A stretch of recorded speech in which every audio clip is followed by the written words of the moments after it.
To Professor Pierre-Jacques-Antoine Béchamp for his research discoveries that allow people to recognize the truth that diseases are born of us and in us as a law of nature, that no one can deny by searching for cures, instead of looking at the obvious. If his work had not been denied and silenced by Pasteur's greed, lies, desire for fame and fortune, and the drug industry for the same benefits, an entire generation throughout the world could have enjoyed a healthier life and future.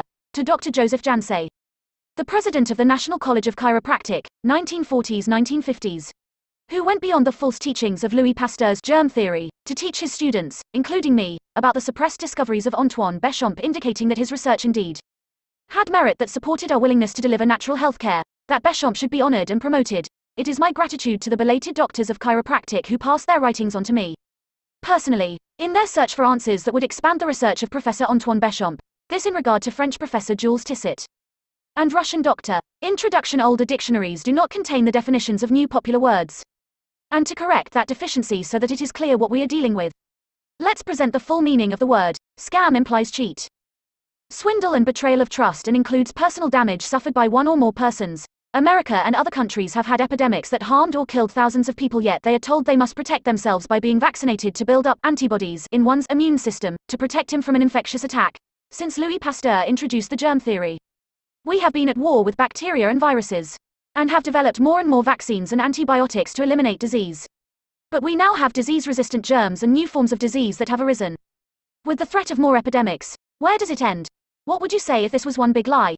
Vaccines do not protect one from a disease, or even to lessen a future occurrence, but often cause disease and death to those who are vaccinated. We could ask, why would the medical profession, the FDA, CDC and pharmaceutical companies act fraudulently? Any person going to college or a university should know about the germ theory because bacteriology is taught the same way in all colleges and universities. Dare to ask, is the germ theory a true science? Suppose the germ theory is completely false, and is not a science that a person can honestly believe in. Why wouldn't doctors be eager to know this to help their patients? Did you ever dare to ask questions like these? 1. Why do some people live without getting sick? 2.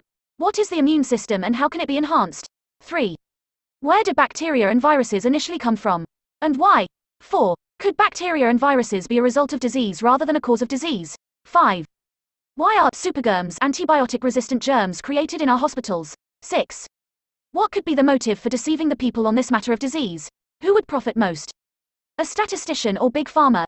An individual who compiles statistics about epidemics and interprets them is only paid a limited or established salary for his work. But big pharma could create their own surveys, making an unlimited income in the billions. Big pharma could predict an epidemic that may usually occur seasonally because of weather changes, and how deadly it would become, and become a moneymaker by its sale of vaccines. Billions of dollars in profit. Think about it. Medical doctors are known for excellent examinations and emergency, crisis care. But the profit may not be sufficient for their livelihood, to support themselves, their spouse and family, if they didn't have many sick people to examine and treat. Hospitals, attendants and nurses could not survive if they didn't have hundreds of sick people. The medical profession could not survive if they only examined and treated crisis or accident injury patients.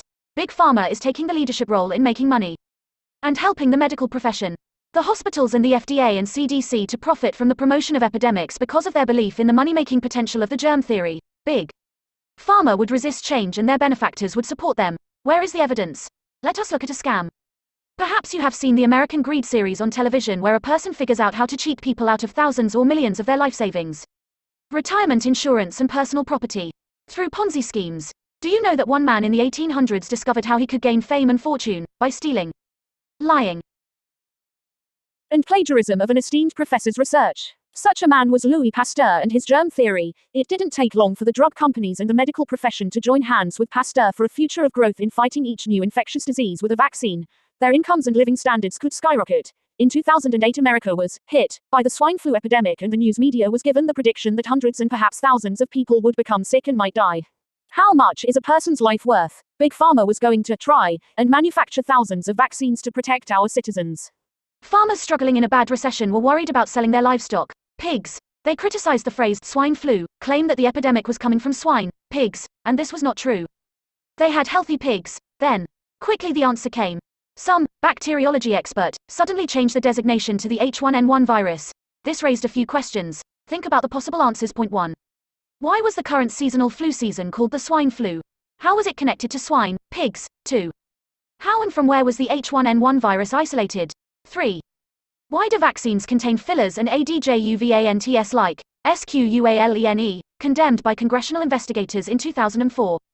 Is indicated as the primary cause of tens of thousands of deaths and hundreds of thousands of chronic cases of Gulf War-related illnesses, also linked to arthritis and MS in rats, aluminum associated with Alzheimer's disease, mercury that has been scientifically linked to skyrocketing rates of autism in children, formaldehyde, a preservative for dead bodies, animal tissues, viral proteins, foreign DNA and RNA, and live genetically engineered viruses.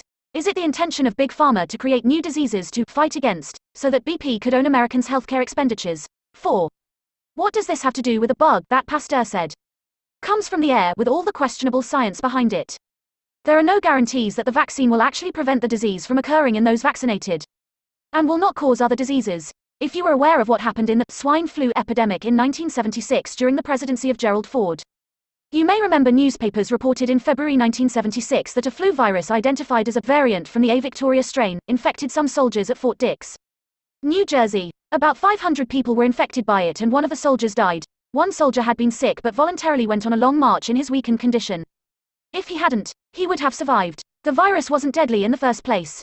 Millions of people have suffered influenza and have recovered from it. It had not been reported to occur anywhere else in the country since the late 1920s, on the basis of this one death out of 500 infected people statistically. It was estimated that if 25% of the population was infected, that about 100,000 people might die. This was the total reason for the swine flu vaccination program. England had announced through its biological scientists that they could not agree with the idea that a swine flu epidemic was forthcoming. We must remember that our newspapers warned us of the 4 pharmaceutical companies that manufactured the vaccines, that none of them wanted to be responsible for any adverse reactions and lawsuits that might occur because of the vaccine. Thus, President Gerald Ford declared to the public that the U.S. government would accept liability for any lawsuits that might arise. This stupid action caused Americans to pay for the vaccines that they may suffer or die from, as well as any lawsuits that may arise. This set the stage for any future vaccines and lawsuits. Americans were totally responsible for their own reaction to the vaccines. Big Pharma was free from responsibility. 40 million people were vaccinated and millions of dollars of lawsuits hit the government, the taxpayers, for adverse reactions. Scientists in the pharmaceutical agencies preparing the vaccines reported their problem. Whole batches of vaccine had to be discarded because they were made for the wrong virus. Pasteur claimed the germs came from the air. Where did they get the germs? Here is a compendium of their opinions. The organism appears to be elusive in that it keeps changing its character, coming in types, and again in strains within the types. Mutations were bound to occur. It changes characteristics in certain environments and keeps changing its immunological properties so that a different form can evolve. This makes it difficult to develop a specific type vaccine affecting the population. This certainly was a red flag that they were uncertain about their technology and understanding of the germ theory. Perhaps it was not based on science after all. Their plea could change to the alibi of a possible contamination of the culture to obscure the quality of the vaccine, so they could not be responsible for any deadly occurrences as a consequence of the swine flu vaccination program.